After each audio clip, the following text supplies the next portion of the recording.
భవ్యగిరి రుద్రాశ్రమంలో ఇలా శక్తి హోమాలు చేశారు. దానికి కటకం గిరి గారు కూడా బాగా సహకరించారు. ఈ స్థలం వాళ్ళకి ఇలా శతచండీ హోమాలు చేయటానికి వాళ్ళు అవకాశం ఇచ్చారు. చాలా సంతోషంగా ఉంది. ఇటువంటి హోమాలు ఎన్నో జరగాలి, వాతావరణం పవిత్రమై అవుతుంది. అందరు కొద్దిగా భక్తి భావాల్లో ఉంటారు. ఈ 5 రోజులు అమ్మవారిని బాగా పూజిస్తారు.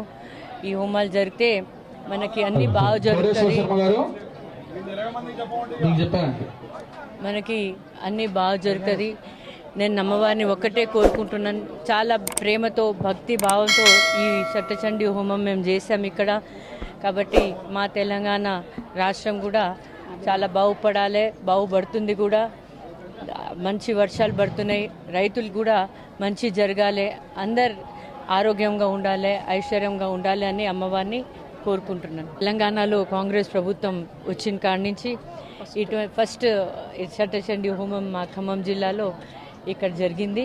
దానికి చాలా సంతోషంగా ఉంది. నాకు అమ్మవారు మా అందరికీ బాగా కరుణించాలని కోరుకుంటున్నాను.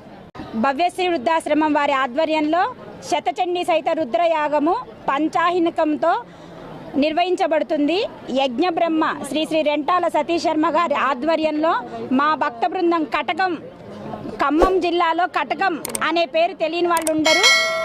ఈ కటకం గిరి గారు, కటకం ఉమామహేశ్వరరావు గారు, కటకం చిన్ని గారు నా భక్త బృందంతో శతచండీ సహిత యాగం నిర్వహిస్తున్నారు.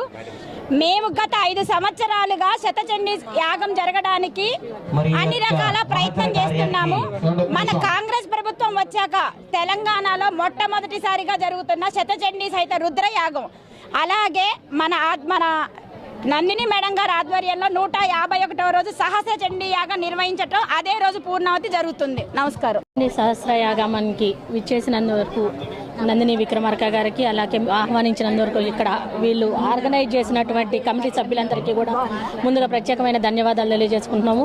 మంచి జరగటం మొదలు పెడితే ఎలా ఉంటుంది అనటానికి ఈరోజు 5 సంవత్సరాల నుంచి అనుకున్న కార్యక్రమం ఈరోజు కాంగ్రెస్ ప్రభుత్వం వచ్చిన తర్వాత ఫస్ట్ టైం ఖమ్మం జిల్లాలో శతసహస్ర చండీ యాగం నిర్వహించడం అనేది మంచి శుభపరిమాణం అని చెప్పాలి.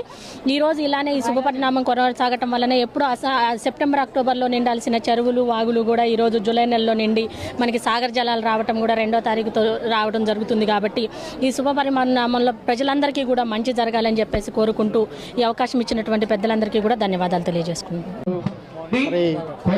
అమ్మ గారు 5 రోజుల నుంచి పెద్ద ఎత్తున కార్యక్రమాలు నిర్వహిస్తూ ఈరోజు మనందరి అభిమాన నాయకుడు బట్టి విక్రమార్క గారి సతీమణి అమ్మ ఫౌండేషన్ చైర్మన్ నందిని మేడం గారి ఆధ్వర్యంలో ఈ కుంభ కార్యక్రమం జరగటం చాలా సంతోషం. తెలంగాణ రాష్ట్రం మరి సుఖ సంతోషాలతో పాడి పంటలతో మరి ఈ సంవత్సరం అభివృద్ధి చెందాలని, దానికి ఈ యాగం ఖచ్చితంగా ఉపయోగపడుతుందని, ముఖ్యంగా ఖమ్మం జిల్లా ప్రజలకు ఈ మంచి జరగాలని చెప్పి మరి ఆ భగవంతుని కోరుతూ నాకు ఈ అవకాశం వచ్చినందుకు ధన్యవాదాలు, కృతజ్ఞతలు తెలియజేస్తాను.